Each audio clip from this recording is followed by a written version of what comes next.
I'm with Paul Adams, and in 1952, Paul was this young man in this poster.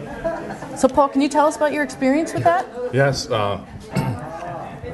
We lived on a farm out near Center, Cambridge, New York, and my mother and grandmother knew Grandma Moses.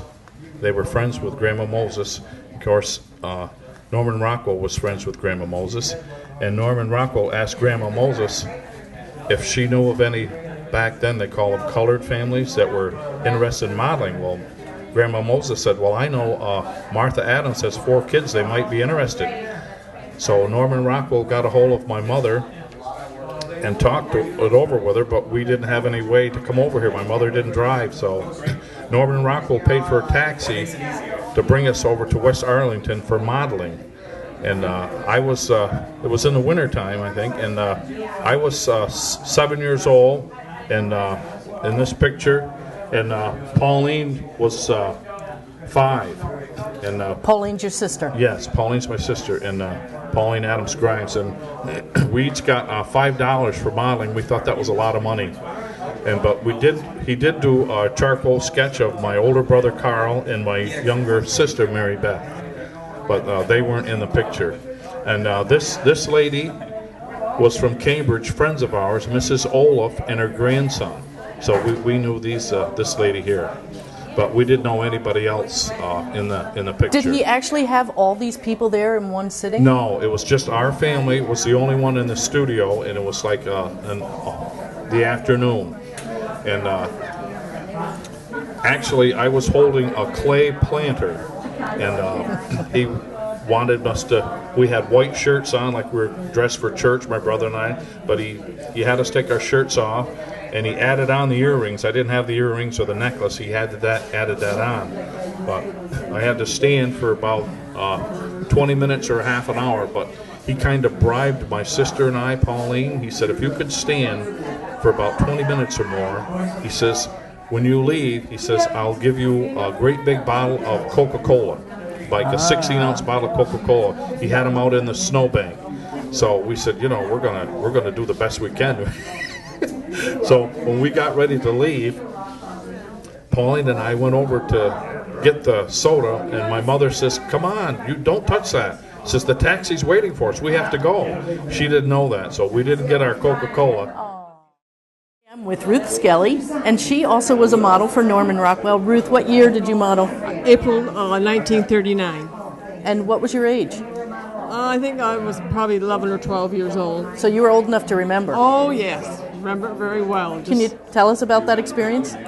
Well, he came to Cambridge, New York, looking for a red-haired, pigtailed, freckle-faced, brown-eyed girl. And someone told him that Franklin Lupenathan had a daughter that fitted that description. So he came to the farm to look for me, and they told him that I was over to my grandmother's in Shushan. So he came over there and asked if he could paint me. And Graham said, well, yes. And he asked, do you want to do it? And I said, sure, I'd be glad to. So he came back and picked us up and told me that he wanted me to have a green and white dress, leave my hair in pigtails, which I hated, and green knee socks. And that would it be all right if I had the dress? I had a new dress that was just made for me. Then he wanted to know if he was going to pose another girl also. We were going to take turns.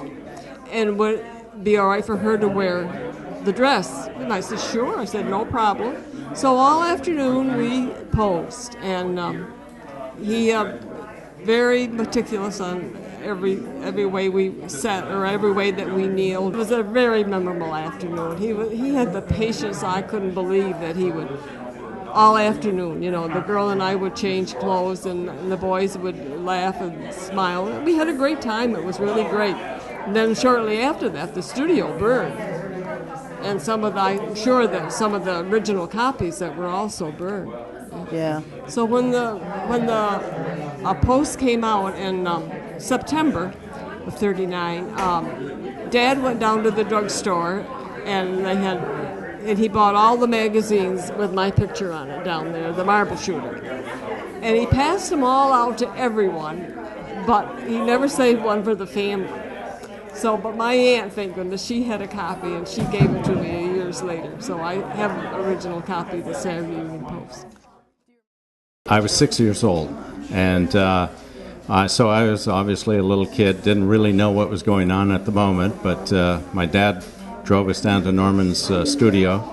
I had a bag of my pajamas and slippers and things like that, so I wasn't sure really what to expect. But we got down there, and the events unfolded. Evidently, I was a little bit obstreperous at the time, so the modeling didn't really work out exactly the way Norman wanted it. And at the last minute, he turned the two kids around in our image, so my back is now to the camera. This cover of Child Life magazine in 1953 at Christmas, and you can see the two little kids, and I'm on the left, and this is Melinda Pelham on the right, and she's another neighbor of ours. Her dad was a photographer for Norman Rockwell, and so she was also modeled in several of the covers or many illustrations for Rockwell as well.